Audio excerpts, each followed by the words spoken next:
So Seb, we're here at your training base in St Moritz.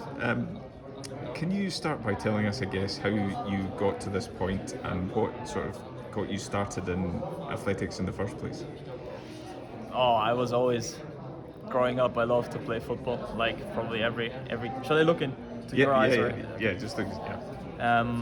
Growing up, I loved football like probably every kid. I played a lot. I was also becoming better and better, and I was always the one who ran across the field from start to finish, front, back, across.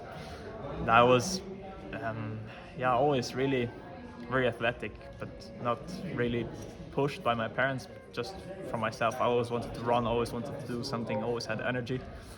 And then we started in primary school. We started to do these like kids runs. I don't know if you have them in the UK, but and I was always really good. And I could win a few. And my primary school teacher told me, you should go into like a high school for sports, like a sports high school, which I did. And then my training started getting more and more, and now I'm here. Fast forward. So the football matches got less and less, and the runs got actually, more. I wanted to join a football club, but my parents always refused because of the how do you say it? Like the parents who want to force their kids into training, but they were never like that. They always said, we don't want to be on the sideline with these parents on the weekend. And, luckily they said it, and now I'm in running. So Did you agree with them at the time? Oh no, I disagreed. I wanted to play in the club. All my friends were playing in the club, and just me, not. But get used to it. It's rules. You have to accept the rules. And, it was pretty fun winning these kids races. Yeah. Did you have a favorite player growing up? Oh, Cristiano Ronaldo. Yeah, Real Madrid was my favorite, but also later than David Alaba, which the Austrian. He's national hero in Austria, so that was always one I looked up to, or which I still do. Yeah. So to move that over to track and field, then who do you admire now from that side of things? Who's sort of helped you progress? It's really difficult. Now I don't really have, so to say, an idol anymore, but growing up, I saw Rio Olympics, saw Farah winning. I was inspired. I thought, how is this possible? How can someone run that quick and do it 4 times and win four gold medals? And I hope that someday I can be a role model to younger runners. That's my goal. You were saying you've yet to open up your outdoor season. You had a very good indoor season with personal bests at the 3 and the 5,000. Where did that surprise you? Did you sort of feel that coming, and has that been part of the progress that you've made with On? Yeah, definitely. I finished my studies in October, and from that on I had so much more free time, which I invested into studying before I can use now for sleeping, which is number one for recovery. So that was the big change, which really helped me progress as an athlete. I kind of felt that I was getting stronger and stronger week by week, and so I expected to run these times, but with these few races, I think with only 3 or 4 races you can never really fulfill 100% of your potential. You need a bit more.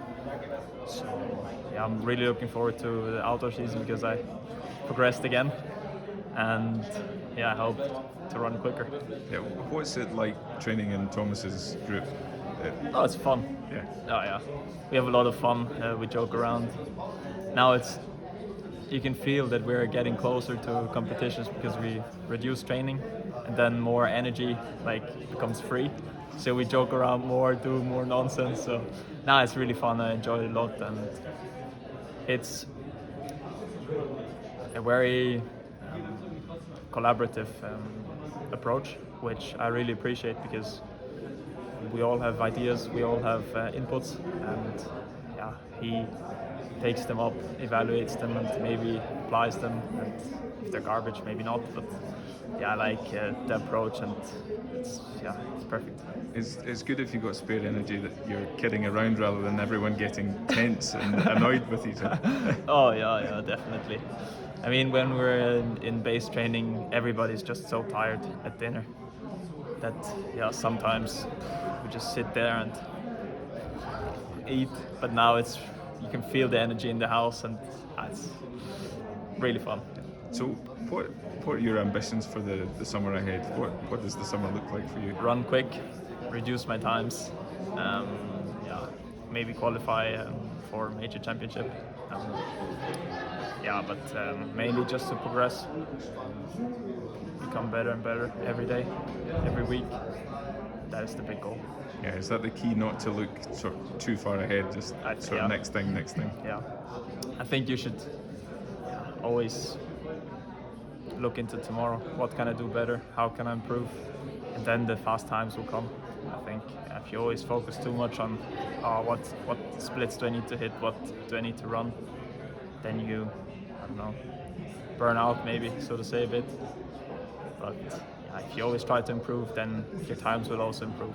So that's my philosophy that I carry. Yeah, and one of the races that's not on your race calendar, but you've raced a number of times, is the night of the 10,000 PBs in Highgate. Can I just ask you about your experiences there and your memories of that race? Yeah, it was really nice. My first on-track night. The crowd, I've never experienced something like that. The people in the tents, you couldn't hear your steps, you couldn't hear your breathing, you could hear nothing but the crowd screaming, which was incredible. After the race, I was so flashed, the mood was so positive. It's really cool that we have such joy in running, which I think will progress even more over the next couple of years, because we see the running club boom and more people getting into running, also more younger people, and I think will develop even more. Yeah. When you're hit with that sort of noise and that excitement, is it something that you takes a while to adjust to, or is it something that you just immediately has an impact? I just felt like I became really light, got carried through the tent. It was just, I really loved it, and it's just amazing. You can see on my smile when I think back, it's incredible. I'd like to race. I would have liked to race this year, but we had different plans, so probably I'll race next year. Yeah. Come back. And it's a really simple recipe, isn't it? It's put the race on and invite people to come. Oh yeah, 100%. But would you say it's sort of athletics at its best, or is that the sort of the race you've most enjoyed, or? I think it's one of the races I enjoy most, because of the crowd, because of the things around the race. Because we all know the boring track races where it's just 5 people there, maybe parents, maybe grandparents.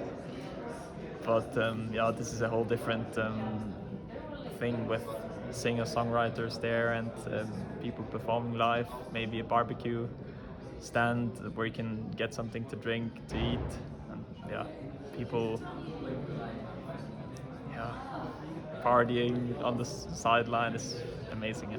Do you feel different as an athlete at an event like that? That's something that's there. It feels like it's for the athletes rather than the other way around. Oh yeah, 100%. Yeah, it's really different to a normal track meeting, because I almost felt like the race was over so quick, because you had so many impressions and so much going on.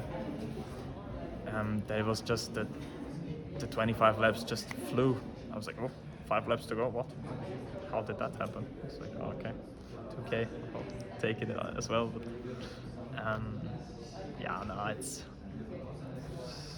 totally different to a normal meeting. Yeah, and I guess great from your side as well that OAC are so heavily Oh involved. yeah, in it. 100%. Yeah, that's the icing on the cake. That it's from the brand I'm supported by, sponsored by, and I think they're going into the right direction. And I think really they're setting, or they're paving the path for other brands to follow, maybe, and also create similar events, which I think just benefits the whole running community. Yeah, and we've heard a lot today about how much the brand does support you guys. You know, how much do you feel that, you know, and how much has that changed during your time with them? Oh, it's incredible. With the Athlete 360 program, I think you got the introduction. Yeah. We have so much where they really try to help us and not really only take us as athletes, but just really look after us. Like, maybe it's a bit too much to say as parents, but it feels a bit like they're really taking care of you and supporting you. And if you have, I don't know, special request, you have always someone to talk to. Also speak to experienced athletes or experienced athletes who have already quit the career. For example, Nicola Spirik. It's just really cool to have this as a support, and I think this benefits us immensely.